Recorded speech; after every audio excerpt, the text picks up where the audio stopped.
Praise the Lord. Good evening, brothers and sisters. Thank you for this time at nandito tayo.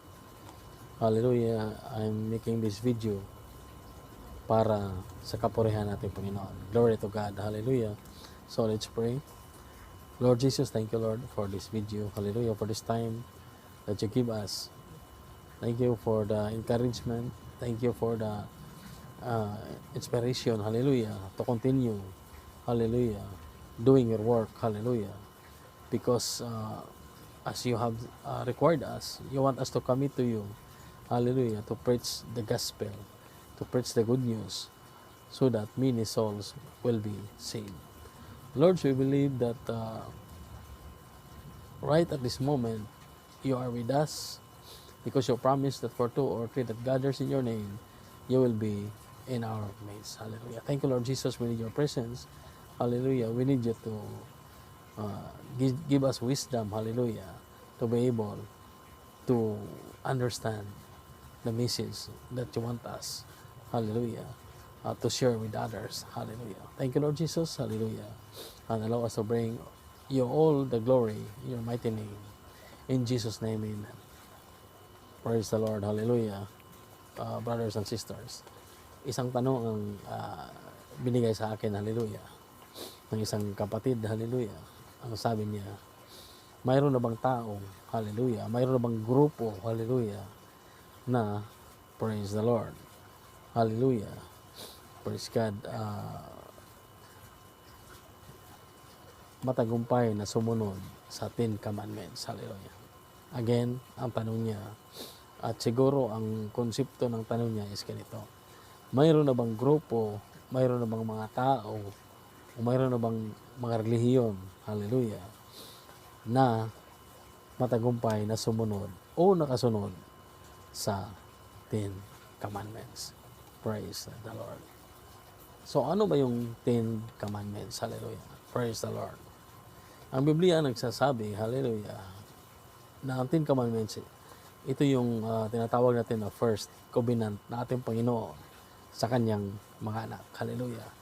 At ibinigay niya to kay Moses. Hallelujah. Praise the Lord. Matapos niyang tinulungan sina Moses at ang mga Israelites na makalabas sa Ehipto bilang mga alipin sa lugar na yon. Praise the Lord. Hallelujah.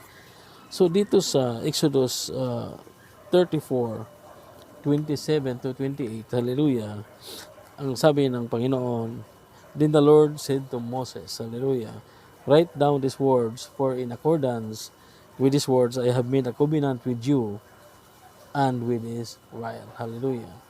Moses was there with the Lord 40 days and 40 nights without eating bread or drinking water. And he wrote on the tablets the words of the covenant. That is the Ten Commandments. Hallelujah. So, yung pagkakataong iyon, hallelujah, ang mga tao ay under the law. Hallelujah. Praise the Lord.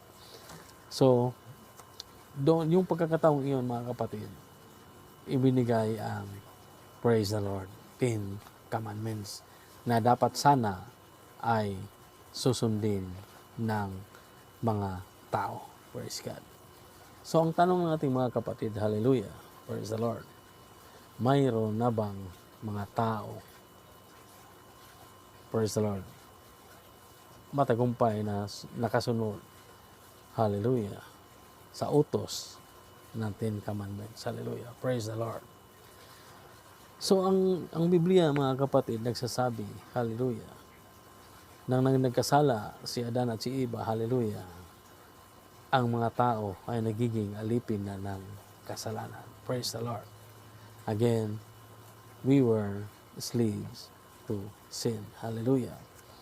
Sa Romans 6:20, hallelujah, again sa Romans 6:20, when you were slaves to sin, you were free from the control of righteousness. Hallelujah. Again, when you were slaves to sin, you were free from the control of righteousness.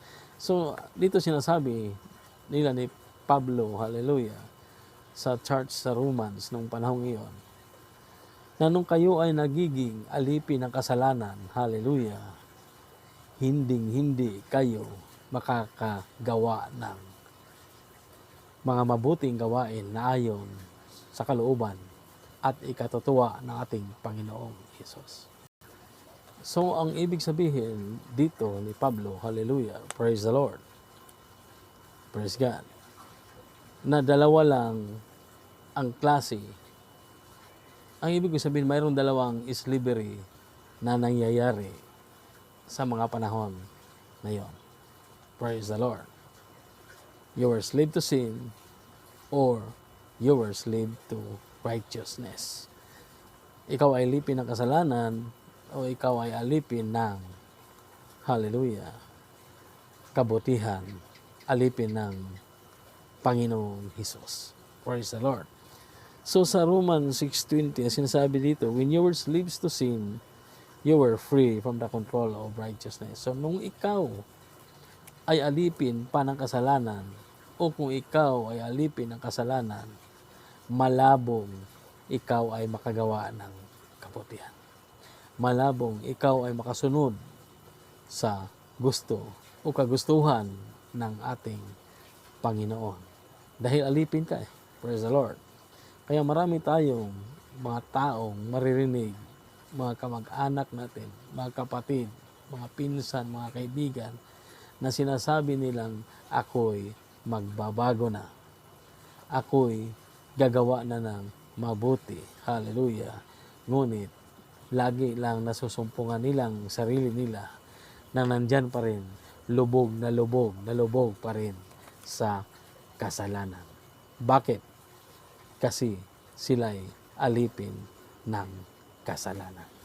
Dito sa Romans 6:17 to 18, ang sabi dito, but thanks be to God that do you used to be slaves to sin, you have come to obey from your heart the pattern of teachings that has now claimed you. You have been set free from sin and become slaves to righteousness. Ang sabi dito sa Romans 6:17 to 18, hallelujah, na kahit kayo, praise the Lord, ay alipin ng kasalanan, noon, praise the Lord, at nang kayo ay tumanggap na, hallelujah, sa ating Panginoon, hallelujah, kayo ay nakikinig sa kanyang salita, hallelujah, ngayon, hindi na kayo, praise the Lord, alipin ng kasalanan, kundi kayo ay alipin na ng kabutihan. Kayo ay alipin na ng ating Panginoong Hesus.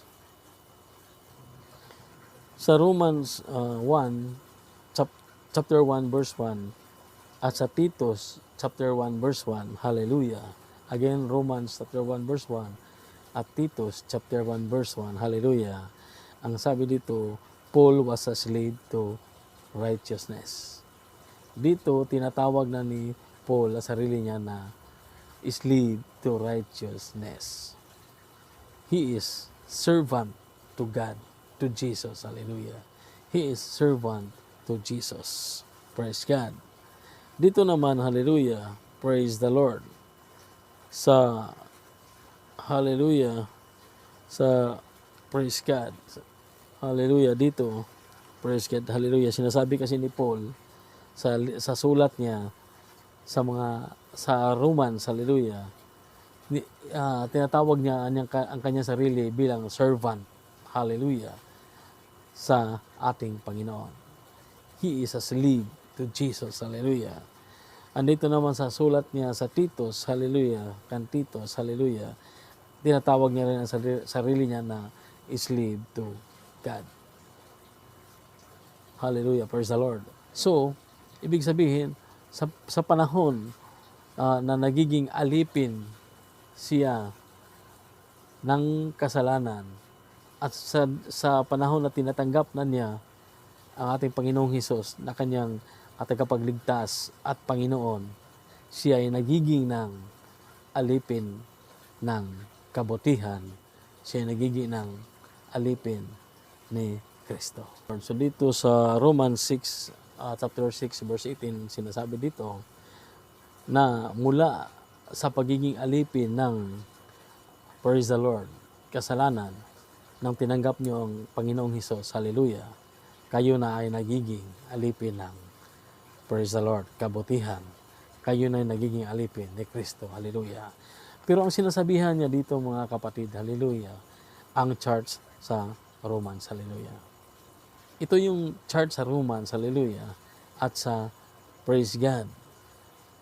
So ibig sabihin itong mga taong ito, sila ay converted na, sila ay tumatanggap na sa ating Panginoong Hesus. Kaya sinabi niya na mula noon, kayo ay alipin ng kasalanan, ngayon, kayo na ay alipin ng, praise the Lord, kabutihan. So, ibalik natin, hallelujah, mula noon, Old Testament, hallelujah, binigay ang 10 Commandments hanggang pagdating natin Panginoong Hesus, hallelujah, maraming mga tao pa rin na alipin pa rin ng kasalanan. Hanggang ngayon, praise the Lord, marami pa rin mga taong alipin ng kasalanan. Praise the Lord.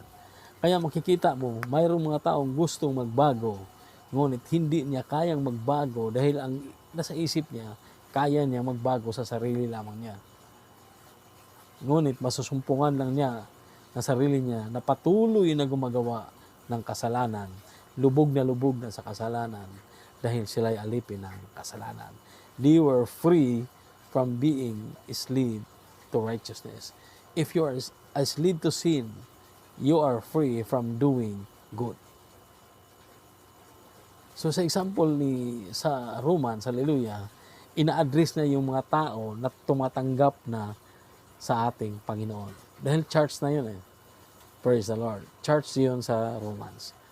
So yung mga taong na sinasabihan niya, tumatanggap na sa Panginoon. Kaya sinabi niya, mula noon, kayo slave ng kasalanan, ngayon kayo ay slave na ng kabutihan. Kayo ngayon ay slave na ng Panginoong Hesus. Kaya mayroon tayong makikitang mga Kristiyano, magtataka kayo, hallelujah, bakit sila ay laging nagba-Bible study kahit minsan mahirap, hallelujah, mag-invite. Bakit mayroong mga tao, hallelujah, na patuloy, praise the Lord, hallelujah, nag-praise and worship, hallelujah, tumatalon, sumasayaw, hallelujah, praise God, kumaawit, sumisigaw, para sa pagpupuri sa ating Panginoong Hesus, hallelujah. Bakit ganon sila? Dahil sila ay alipin na ng kabutihan. Sila ay slave na ni Kristo, hallelujah. They are servants of God at hindi nila kayang pigilin ang kanilang masarili kundi purihin ang ating Panginoong Hesus.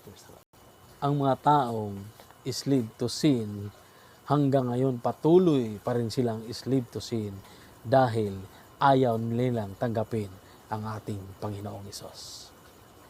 Hindi nila kayang pigilin ang pagiging, hallelujah, basag ulo, ang pagiging bastos, ang pagiging, hallelujah, mapang-apid, ang pagiging sabongero, ang pagiging sugarol, ang pagiging adik, hallelujah, ang pagiging pumapatay, hallelujah. Lahat na yun, hindi kaya nilang pigilin dahil sila'y alipin ng kasalanan. Likewise, ang mga taong tumatanggap ng ating Panginoong Hesus bilang kanilang Diyos, bilang kanilang tagapagligtas, hindi nilang kayang pigilin ang kanilang sarili sa pagpupuri sa ating Panginoon. Hindi nila kayang pigilin ang kanilang sarili sa pagsimba at hallelujah, praise the Lord, pag-pray sa ating Panginoon.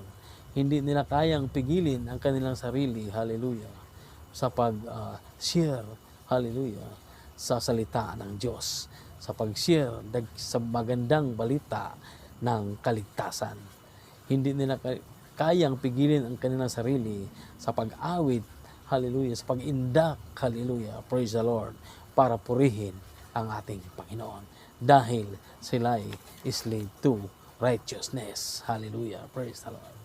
So, sa tanong, hallelujah, praise the Lord, na mayroon na bang mga tao, hallelujah, praise God, hallelujah, na kaya na nilang, hallelujah, praise the Lord, sundin ang Ten Commandments. Hallelujah.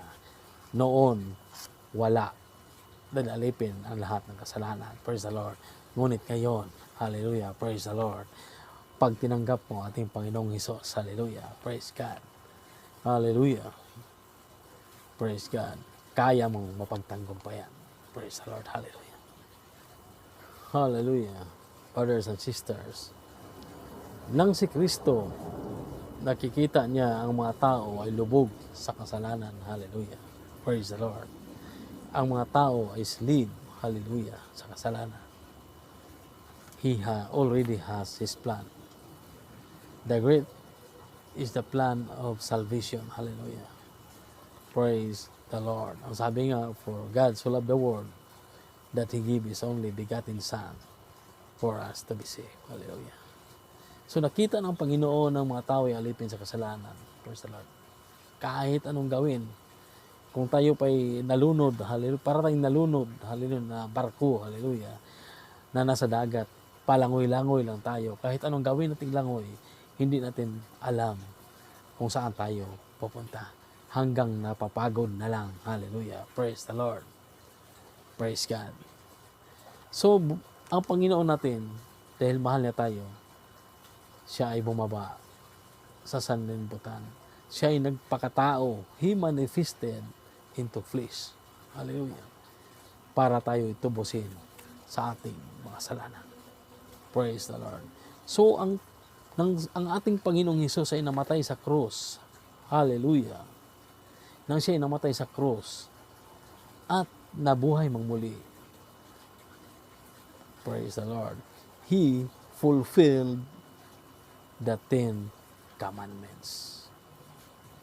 Because of the death of Jesus in the cross, hallelujah, He fulfilled the 10 Commandments.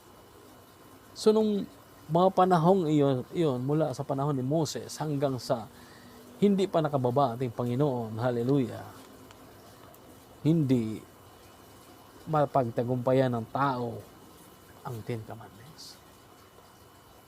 First commandment pa nga lang, bagsak na tayo. Praise the Lord. Unang commandment pa lang, bagsak na tayo. We were slave to sin. Praise the Lord. So, the death of Jesus, nang nabuhay siyang muli, He fulfilled the 10 Commandments.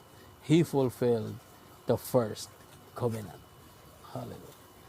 So dito sa Jeremiah chapter 31 verse 31 to 34, ang sabi ng Panginoon, behold, these are coming. Hallelujah. Ang sabi ni Prophet Jeremiah, declares the Lord, I will make a new covenant with the house of Israel and with the house of Judah, not like the covenant which I made with their fathers in the day I took them by the hand to bring them out of the land of Egypt. My covenant which they broke, although I was a husband to them, declares the Lord. But this is the covenant which, hallelujah, I will make with the house of Israel after those days, declares the Lord. I will put my law within them unto their heart, and I will write it, and I will be their God, and they shall be my people. Hallelujah. So, ang sabi ng Panginoon dito sa book of Jeremiah, hallelujah, dito pa sinasabi niya, kasi nakaplano na yan sa ating Panginoon. Sabi niya na siya ay gagawa ng bagong covenant. Praise the Lord. Hallelujah. Ito ang sabi niya, I will put my law within them. Hallelujah. Kasi sa Old Testament, sinulat yun, di ba? Sinulat sa bato. So dito, sa New Covenant na sinasabi nating Panginoon, praise the Lord, I will put the law within them. Dito na sa sarili natin, nilalagay niya, hallelujah, at I will write it into their hearts. Praise the Lord. So, yung 10 Commandments, para yun doon sa time ni Moses. Hallelujah. Praise the Lord. So sila para yon sa time ni Moses. They were under the law. Hallelujah. So dito sa time natin, hallelujah, praise the Lord. If you accept the Lord Jesus Christ as your Savior, mga kapatid, hallelujah, praise God, you can fulfill, hallelujah, praise the Lord, you can, hallelujah, be a slave, not of sin, but slave to righteousness. You can be a servant to Jesus, hallelujah, praise God. And if you are a servant of Jesus, hallelujah, you cannot stop yourself from doing righteousness. Masumpungan mo sarili mo na bakit gusto mong magpupuri sa ating Panginoon. Masumpungan mo ang sarili mo na bakit, hallelujah, gusto mong tumulong sa mga tao kahit hindi mo kilala, hallelujah, kahit walang kabayaran, hallelujah, kahit walang glorification, because glory only belongs to the Lord. Masumpungan mo ang iyong sarili na kahit ang mga tao ay lumalayo sa iyo, hallelujah, lagi kang, hallelujah, nagsusumikap, makapag-share ng mga Word of God, hallelujah. Masusumpungan mo sarili mo na hindi mo kayang pigilan na magpuri sa ating Panginoong Hesus. So if you will ask me, hallelujah, kung kaya na ba nating mapagtagumpayan, hallelujah, ang pagiging alipin, pagiging servant of God, hallelujah, kung kaya ba nating mapagtagumpayan, hallelujah, o sumunod sa ating Panginoon, yes, kaya na. Because the Ten Commandments was fulfilled during the death and the resurrection of our Lord Jesus Christ. Praise God. If you accept God as your Lord and Savior, hallelujah, you are no longer a slave to sin. You are no longer, hallelujah, a slave to Satan. Kaya mo nang baguhin ang sarili mo sa tulong ng ating Panginoong Hesus.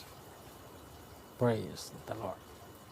You will be torn from slave to sin to slave to righteousness. So ano bang susi? Hallelujah. Praise the Lord. Ano bang susi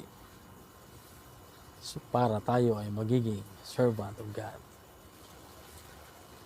Upang tayo ay magiging tagapagsunod. Hallelujah. Magiging anak ng ating Panginoong Jesus. Praise the Lord. Sabi natin Panginoon sa John 3:3, unless a man is born again, he cannot enter the kingdom of heaven or the kingdom of God. Hallelujah. Praise the Lord. Sa John 3:5, sabi niya, unless a man is born of water and in the Spirit. So, kailangan ang mga tao ipanganak muli sa tubig at sa Espiritu. Again, tubig at Espiritu.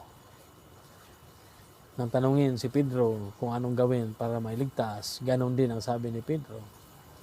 You must repent and be baptized in the name of Jesus Christ for the remission of sins, and ye shall receive the gift of the Holy Ghost. Kailangan tanggapin natin, hallelujah, ang gift of the Holy Ghost. So, ang key doon, hallelujah, if the Holy Spirit of God, which He promised long time, sa panahon pa ni Prophet Joel, na ibinuhos na niya sa the day of the Pentecost sa Acts 1. Pag iyon ay nanahan sa iyong pagkatao, sa iyong sarili, praise the Lord, hallelujah, yun ang makatulong sa atin para magtagumpay, hallelujah, praise the Lord, sa laban. Hallelujah. Sabi ng Panginoon, praise the Lord, sabi ng Biblia, the battle has been won. It was fulfilled. Hallelujah. Praise the Lord.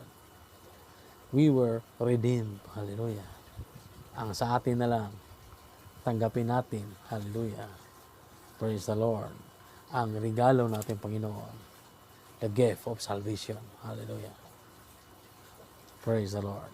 It's not the work of man, it's the gift of God. Sabi ng Ephesians chapter 2. Hallelujah.